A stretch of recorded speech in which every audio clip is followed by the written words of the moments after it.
అమెరికాలో ఈ వీకెండ్ కని విని ఎరుగని చాలా మేజర్ స్నో స్టామ్ అనమాట. అండ్ ఎప్పుడైనా సరే మీరు సునామీలకి వాటికి చెట్లు లైక్ విండ్కి నేలను కూలిపోవటము ఏదైనా డ్యామేజ్ జరగటము వినున్నారు, కానీ లైక్ స్నో స్టామ్లోని ట్రీ బ్రేకేజ్ అన్నది ఎప్పుడైనా విన్నారా? నేనైతే ఎప్పుడూ వినలేదండి.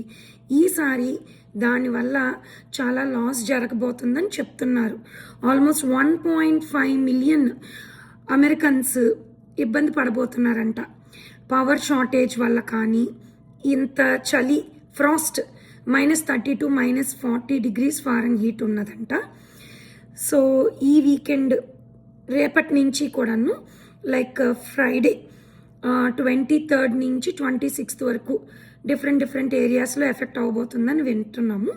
పాండమిక్లోనైతే ఎలాగుంటుంది, ఫుడ్ షార్టేజ్, అలాగే గ్రాసరీ స్టోర్స్ అన్నిటిల్లోని ఫుడ్ షార్టేజ్ ఉన్నది, స్టాకప్ చేసేసుకున్నారు.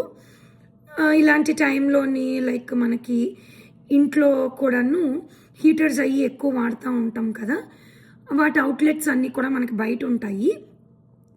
అవి కూడాను స్నోలో కవర్ అయ్యి డ్యామేజ్ జరగటం అవుతుంటుంది. పవర్ పోవటం జరుగుతుంటుంది, హీటర్స్ పోవటం జరుగుతుంటుంది. అండ్ గ్యాస్ కార్లోకి అన్నీ స్టాకప్ చేసుకున్నారు.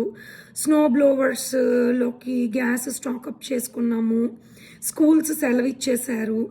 సాధ్యమైనంత వరకు బయట యాక్టివిటీస్, ఆఫీసెస్ అన్నీ కూడా వర్క్ ఫ్రమ్ హోమ్, పిల్లలకు కూడా ఈ లెర్నింగ్ అలాగంతా ఉన్నది. సో హోప్ఫుల్లీ అందరూ సేఫ్గా ఉండాలని కోరుకుంటున్నాను.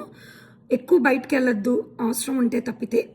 అండ్ దీనివల్ల ఫ్లైట్ డిలేస్ కూడా చాలా ఉండబోతున్నాయి. ట్రావెల్స్ అన్నీ పోస్ట్పోన్ చేసుకోమని వెదర్ ఫోర్కాస్ట్ వాళ్ళు చెప్తున్నారు. సుమారు దీన్ని సునామీతో పోలుస్తున్నారనమాట. ఇవన్నీ ఇక్కడ మేము వినేవి, ఊరికే హైప్ చేసి చెప్పేవి కాదనమాట. తర్వాత అప్డేట్ మళ్ళీ ఇస్తా. చలో, బాయ్ బాయ్.